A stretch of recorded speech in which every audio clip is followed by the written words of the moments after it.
दोस्तों नमस्कार। अयोध्या में सिर्फ प्रधानमंत्री नजर आए।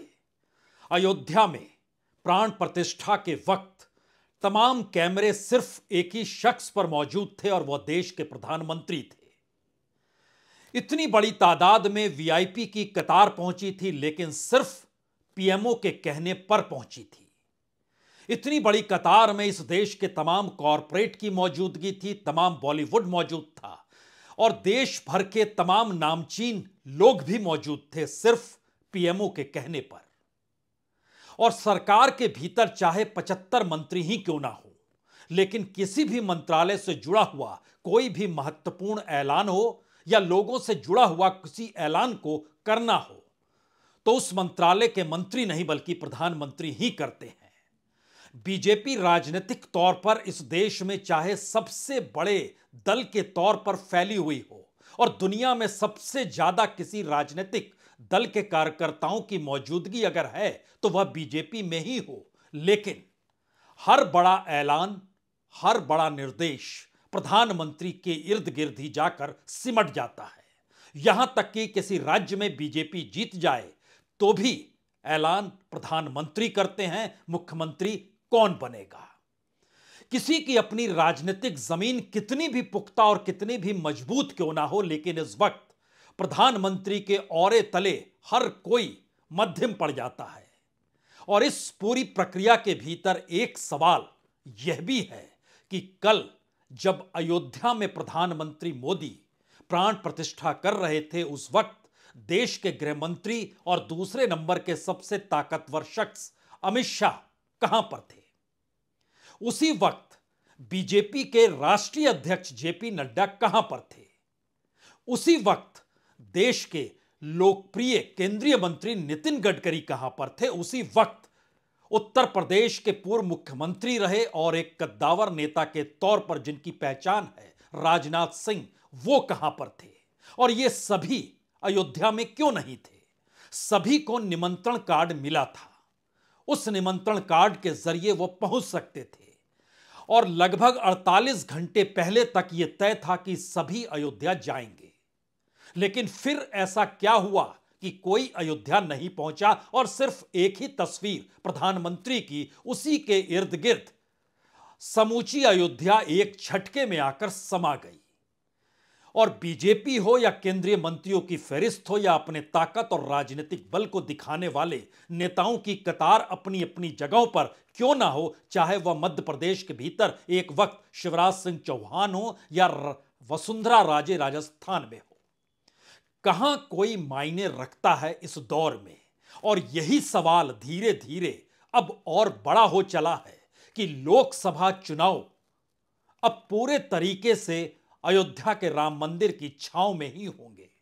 और राजनीतिक तौर पर अगर आप बीजेपी की उसकी अपनी राजनीतिक विचारधारा को समझें और पढ़ें और संघ से निकले हुए बीजेपी नेता उनकी अगर आस्था की जमीन पर भी खड़े हो जाएं तो एक ही सवाल आपके जहन में होगा कि आस्था को लेकर उन्होंने अपनी जिंदगी में कभी कोई समझौता किया नहीं है।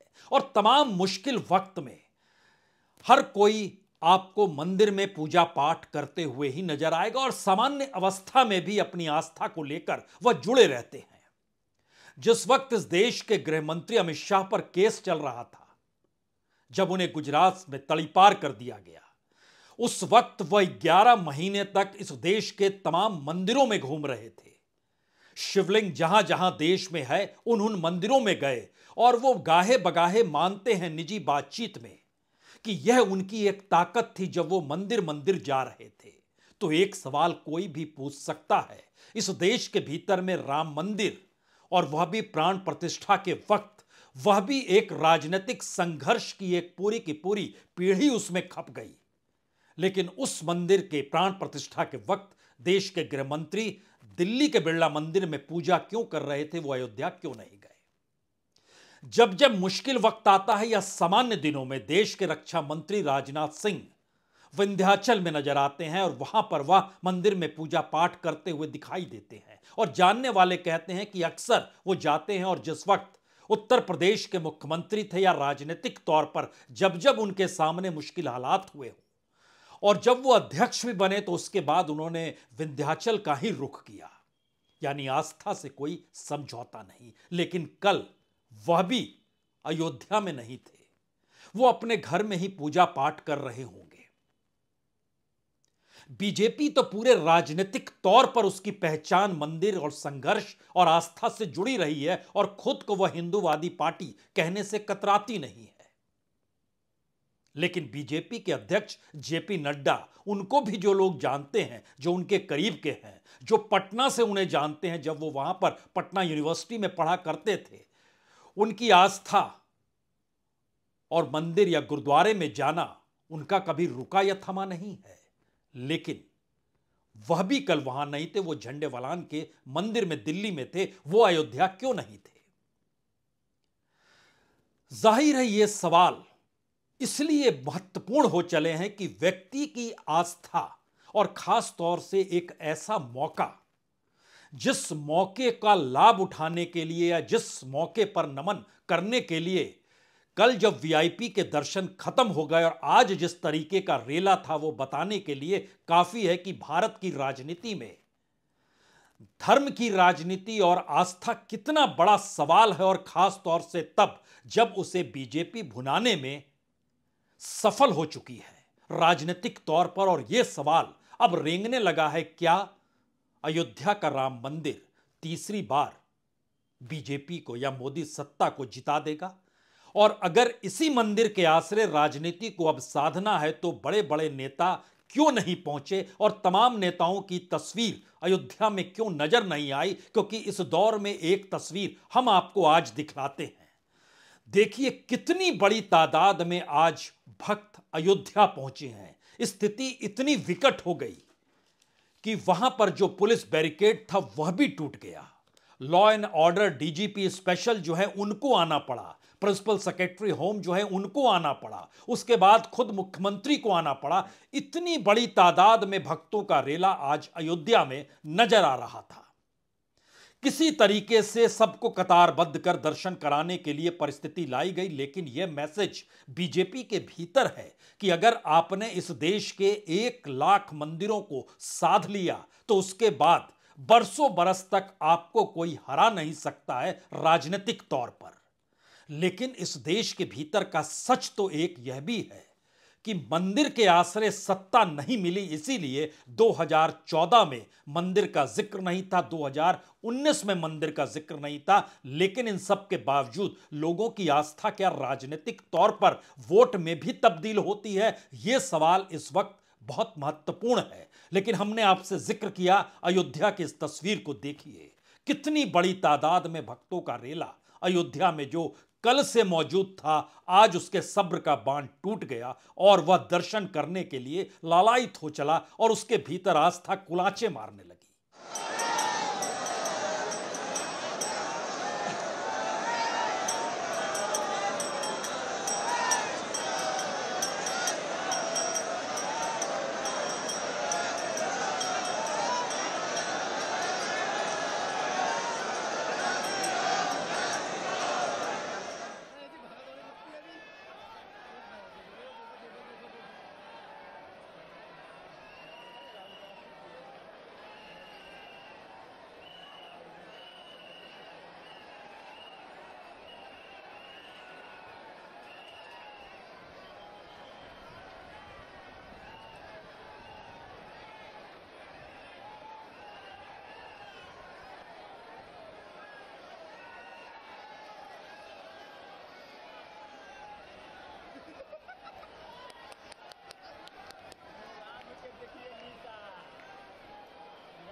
तो कल वीवीआईपी भक्त थे और आज आम लोगों का सैलाब है।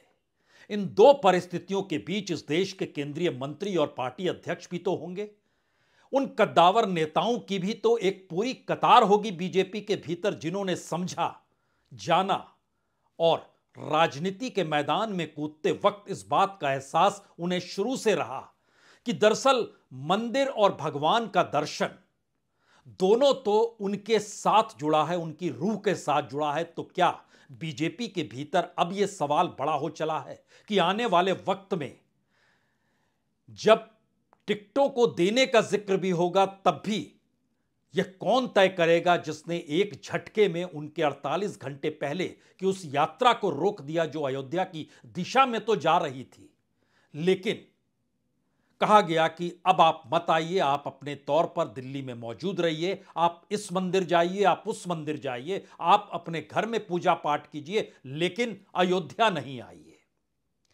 तो क्या यह सिर्फ एक शख्स के इर्द गिर्द घुमड़ती हुई राजनीति अब सामाजिक और सांस्कृतिक परिस्थितियों को चीरते हुए लोगों के निजी आस्था के साथ भी जुड़ चुकी है, और वह भी राजनीति से प्रभावित है?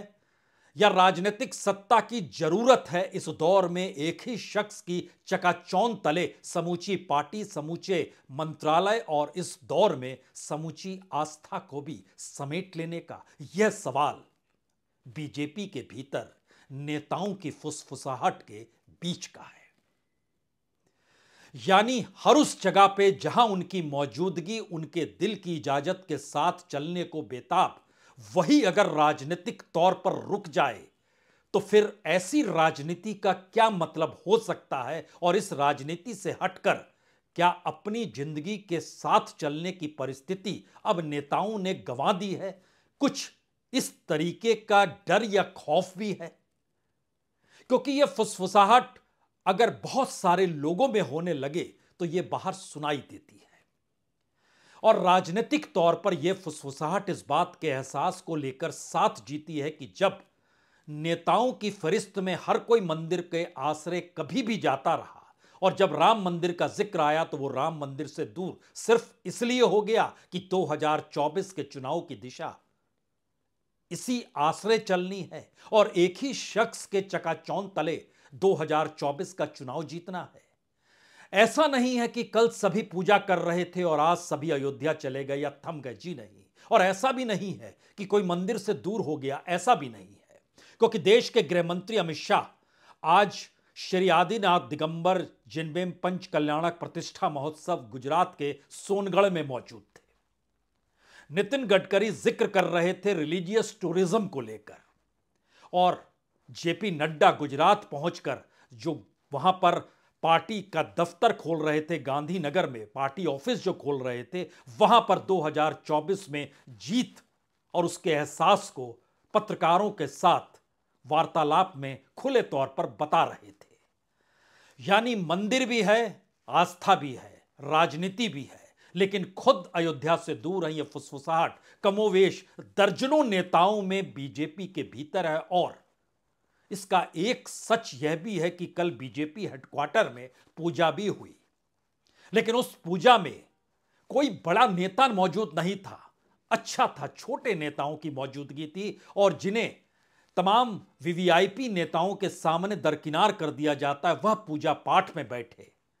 एक तस्वीर उसकी देखिए और उसके बाद की तस्वीर इन नेताओं की देखिए जो अलग अलग जगहों पर आज मौजूद थे, लेकिन कल भी अयोध्या नहीं गए। अब ये कब अयोध्या जाएंगे, यह भी एक सवाल है। अनेक वर्षों સુધી अनेक जीवोना कल्याणનો मार्ग અહીંથી प्रशस्त। जहाँ टूरिस्ट स्पॉट्स हैं जैसे बद्रीनाथ, केदारनाथ, गंगोत्री, यमुनोत्री, या कुछ जगह पर मंदिर है ऊपर पहाड़ी ऊपर, वहाँ रोपवे, केबल कार, फेनिकुलर रेलवे है। मुझे आशा ही नहीं विश्वास है कि हम सब लोग आदरणीय प्रधानमंत्री मोदी जी के नेतृत्व में लोकसभा के 2024 के चुनाव में हम यशस्वी भी होंगे, और जो हमारा पुराना रिकॉर्ड टैली है उससे कहीं अधिक सीटों के साथ आदरणीय मोदी जी के नेतृत्व में हम चुनाव जीत करके आएंगे। यानी इधर राम मंदिर प्राण प्रतिष्ठा खत्म हुई, उधर राजनीतिक तौर पर सभी सक्रिय हो गए। कैबिनेट मिनिस्टर तक चुनाव प्रचार की दिशा में बढ़ चुके हैं। गडकरी कह रहे हैं अगले 5 बरस तक 1.25 लाख करोड़ के कितने प्रोजेक्ट्स लेकर वो आने वाले हैं, और किस तरीके से इस देश के धार्मिक स्थलों को, वहां के इंफ्रास्ट्रक्चर को मजबूत किया जाएगा। ऐसा ही जिक्र अपने तौर पर गृहमंत्री अमित शाह कर रहे हैं और कुछ इसी तरीके का चकाचौंध जेपी नड्डा भी बिखेर रहे हैं। और इस परिस्थिति में हर किसी को अब अयोध्या और राम मंदिर से जुड़ना है और उस राजनीति को साधना है, और उसके लिए सबसे बड़ी राजनीतिक जमीन तो महाराष्ट्र की होगी, क्योंकि शिवसेना टूट चुकी है और असल शिवसेना कौन है यह भी एक सवाल है।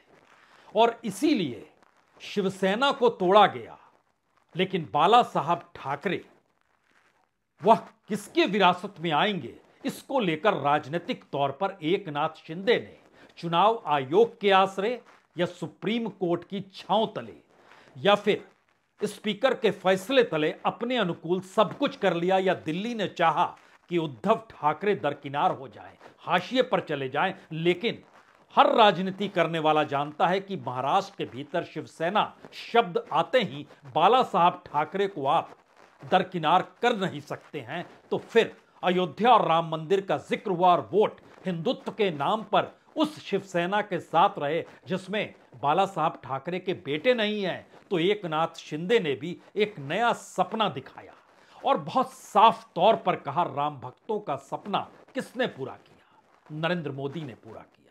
और यह सपना बाला साहब ठाकरे ने देखा था, जिस सपने को पूरा प्रधानमंत्री मोदी ने किया। यानी बाला साहब ठाकरे की राजनीतिक जमीन एकनाथ शिंदे की शिवसेना के साथ बन जाए, वह इसी दिशा में अपनी राजनीति साध रहे हैं। उनकी बात को भी सुनना चाहिए, तो सुनिए जरा। अरे जो राम का नहीं वो किसी काम का नहीं, मैंने अभी कहा है। और राम को, राम मंदिर को जिन्होंने विरोध किया, राम लल्ला के अस्तित्व पे जिसने सवाल खड़ा किया, ऐसे लोगों को राम लल्ला का नाम लेने का अधिकार नहीं। मैं इतना ही कहूंगा कि आदरणीय हिंदू हृदय सम्राट बाला साहब ठाकरे जी का सपना नरेंद्र मोदी जी ने पूरा किया है। करोड़ों राम भक्तों का सपना आदरणीय प्रधानमंत्री नरेंद्र मोदी जी ने पूरा किया है। एकनाथ शिंदे का डर तो यही है, अगर शिवसेना का वोट बैंक उनके साथ नहीं जुड़ा तो उनका राजनीतिक कैरियर ही कहीं खत्म ना हो जाए। क्योंकि जिस दौर में अयोध्या, आस्था, मंदिर और तमाम मुद्दे रेंग रहे हैं, उसी वक्त महाराष्ट्र में मराठाओं के आरक्षण को लेकर एक बार फिर लोग सड़कों पर हैं। राजनीतिक तौर पर मराठा शब्द शरद पवार के साथ जुड़ जाता है और राजनीतिक तौर पर हिंदुत्व का सवाल शिवसेना के साथ जुड़ता है। इन्हीं दो पार्टों के बीच अजीत पवार और एकनाथ शिंदे की राजनीति को दिल्ली साधना चाहती है। लेकिन बड़ा मैसेज क्या है? बड़ा मैसेज बहुत साफ तौर पर है कि तमाम वो मुद्दे जो इस देश के भीतर लोगों की जरूरतों से जुड़ते हैं, उन मुद्दों पर बीजेपी देखे नहीं या उसको दरकिनार करने के लिए राम मंदिर का जिक्र बार बार हो। और यहीं से सबसे बड़ा सवाल भी खड़ा होता है, क्या वाकई राम मंदिर के सवाल के आसरे और इस देश में मोहल्ले मोहल्ले, गांव गांव, पंचायत पंचायत और पुराने आदिवासियों इलाकों में भी चले जाइए, मंदिरों की तादाद तो पटी पड़ी है, भरी पड़ी है। 1 लाख मंदिर का जिक्र तो हमने शुरू में सिर्फ इसलिए किया क्योंकि वह आरएसएस की फाइल में दर्ज है। लेकिन करोड़ों मंदिर हैं इस देश के भीतर में, जिसकी भी छानते चले जाइएगा और जिसको भी अपने अनुकूल करने की कोशिश कीजिएगा राजनीतिक तौर पर, वहां आपको आपके हथेली पर वोट नजर नहीं आएगा। क्योंकि मंदिर के आसरे वोट देने की सोच संघर्ष तक तो ठीक थी, लेकिन राम मंदिर प्राण प्रतिष्ठा के बाद अब आगे का सवाल यह है, क्या वाकई जिसका जिक्र प्रधानमंत्री ने किया कि अब ये नए कालखंड में भारत जा चुका है और इसके बाद कुछ नई परिस्थिति इस देश में जन्म ले लेगी। लेकिन राजनीतिक तौर पर लोगों से जुड़े सवाल इस देश के भीतर हर चुनाव को प्रभावित करते रहे हैं। राजनीतिक दल चाहे उन मुद्दों को छू ना पाए, लेकिन लोगों के भीतर सवाल अक्सर विपक्ष को नहीं, सत्ता को देखते और टटोलते हैं। और शायद मौजूदा वक्त में दिल्ली की घबराहट सबसे बड़ी यही है। और इसीलिए प्रधानमंत्री मोदी ही हर जगह नजर आए, क्योंकि उन्हीं के आश्रय समूची राजनीति को इस दौर में साधा जा सकता है। अगर सभी नेता निकलकर अयोध्या पहुंच जाएं, तो फिर तस्वीर बटी हुई सी नजर आएगी, आस्था भी बटी हुई सी नजर आएगी, और जो ऑरा है प्रधानमंत्री का वह भी हल्का धूमिल पड़ने लगेगा। तो क्यों नहीं सब कुछ एक जगह समेट दिया जाए और उस राजनीति को साधा जाए जिसमें एक ही व्यक्ति और उसी के इर्द गिर्द समूची बीजेपी और आरएसएस, समूचे कार्यकर्ता और स्वयंसेवक, समूचे मंत्रियों की फहरिस्त, या किसी भी काम को लेकर उसी आस्था के आश्रय राजनीतिक वोट को क्या तैयार किया जा सकता है? अभी तक इस देश के भीतर में मंदिर के आश्रय चुनावी सत्ता कभी नहीं मिली है। चाहे वो अटल बिहारी वाजपेयी का दौर हो, चाहे वो जनता पार्टी का दौर हो, चाहे मंडल कमंडल की लड़ाई के बाद उपजी हुई राजनीतिक परिस्थितियां हो, और चाहे प्रधानमंत्री नरेंद्र मोदी के बनने के बाद इस देश में बीते 2 लोकसभा के चुनाव हो। अगर ध्यान दीजिए तो कर्नाटक में बजरंग दल का दांव नहीं चल पाया। वहां भी हिंदुत्व के और मंदिर के लपेटे में बीजेपी चीजों को बताना चाहती थी, लेकिन कर्नाटक हार गई। बंगाल के भीतर भी सांप्रदायिक राजनीति उफान पर थी और हिंदू मुस्लिम की परिस्थितियां लगातार टकरा रही थी, लेकिन ममता बनर्जी को पिछले चुनाव की तुलना से कहीं ज्यादा वोट इस बार मिल गए। जीत मिली तो 2 प्रयोगशालाओं में जीत मिली, और वह दोनों प्रयोगशाला धीरे धीरे खड़ी की गई। गुजरात की प्रयोगशाला 2002 के बाद इस देश ने देखा समझा, और उसके बाद उत्तर प्रदेश एक ऐसे राजनीतिक प्रयोगशाला, वह भी योगी के जरिए। इसका मतलब बहुत साफ है कि दिल्ली की चकाचौंध जिस एक नेता को देख रही है उसमें योगी आदित्यनाथ की मौजूदगी होनी चाहिए, अन्यथा स्थिति डगमगा जाएगी। उत्तर प्रदेश की सियासत का यह सच है, और राजनीतिक जमीन पर खड़े योगी आदित्यनाथ का यह अपना सच है। सामान्य तौर पर अगर ध्यान दीजिए तो किसी भी राज्य के किसी भी मुख्यमंत्री को कोई स्पेस प्रधानमंत्री मोदी के सामने कहीं नहीं मिला। वाइब्रेंट गुजरात तक में उनको निमंत्रण उस रूप में नहीं था। तमाम जगहों पे वो प्रधानमंत्री की कार के पीछे गुजरात के मुख्यमंत्री दौड़ते नजर आए, और इन 3 राज्यों में जहां बीजेपी जीती वहां के तो कद्दावर नेता कहां पर धूमिल हो गए, कहां चले गए, कोई नहीं जानता है। यानी सब कुछ एक दिशा में तय, और वहां पर सिर्फ योगी आदित्यनाथ की मौजूदगी होती है। इसीलिए उत्तर प्रदेश की राजनीति में अगर दिल्ली के इशारे पर बैठा हुआ मुख्यमंत्री नहीं है तो फिर मतलब बहुत साफ है कि राजनीतिक तौर पर उत्तर प्रदेश में बीजेपी मजबूत है, क्योंकि योगी आदित्यनाथ है। लेकिन अगला सवाल कोई भी कर सकता है, तब तो मध्य प्रदेश और राजस्थान में क्या होगा? वही आंकड़ा चल पाएगा या नहीं चल पाएगा? और यहीं से बड़े सवाल खड़े होते हैं कि वह तमाम बीजेपी के कद्दावर नेता जो इस दौर में अपनी आस्था को भी अपने दिल में जब्त कर कर खामोशी के साथ बैठे रह गए। वह देख समझ रहे थे, और उनके लिए शायद भाव विहोर करने वाला मंदिर के भीतर प्राण प्रतिष्ठा का पूरा कार्यक्रम था, वो प्रधानमंत्री जरूर करते। लेकिन जिस गर्भगृह में प्रधानमंत्री की मौजूदगी थी, उनके साथ सरसंघ चालक थे, राज्य के मुख्यमंत्री योगी आदित्यनाथ थे, गवर्नर आनंदीबेन थी, वहां पर 4 कैमरामैन भी तो थे, और परिसर के भीतर 16 कैमरामैन थे जो अलग अलग एंगल से तमाम तस्वीरों को ले रहे थे, जिसके बीच में कोई दूसरा शख्स नहीं, राजनीतिक तौर पर एक छत्र तरीके से खड़े हुए प्रधानमंत्री मोदी की मौजूदगी थी। और राजनीति के तौर तरीके बीजेपी और संघ के भीतर शायद बहुत सवालों को जन्म दे चुके होंगे। फुसफुसाहट है कि नागपुर में भी है, कि दिल्ली में भी है। यह राज्यों की राजनीति को साधने वाले कद्दावर नेताओं के बीच भी है, और यह परिस्थिति बतलाती है कि सब कुछ ठीक नहीं है। क्योंकि जिस अंदाज में इस देश की राजनीति चलते चलते लोगों की निजी जीवन और उसकी आस्थाओं से जुड़ती चली गई, उसमें हर कोई आखिर में है तो मनुष्य ही, उसके भीतर की भावनाएं भी तो वही है। और शायद इस देश की जनता के भीतर भी एक सवाल तो है, विपक्ष ना हो ना सही, लेकिन जब जनता खड़ी होती है तो वो विपक्ष नहीं सत्ता देखती है, और शायद इसी बात की घबराहट है। इसीलिए प्राण प्रतिष्ठा के चंद मिनटों के बाद ही पूरी बीजेपी को सक्रिय राजनीतिक तौर पर कैसे किया जाए और केंद्रीय मंत्री की पहल उसमें हो जाए, उसका एक नजारा आज नजर आने लगा, जब अमित शाह हो या नितिन गडकरी हो, जिनका अपना घर नागपुर के रामनगर में है और वो अक्सर रामनगर के मंदिर में जाते हैं।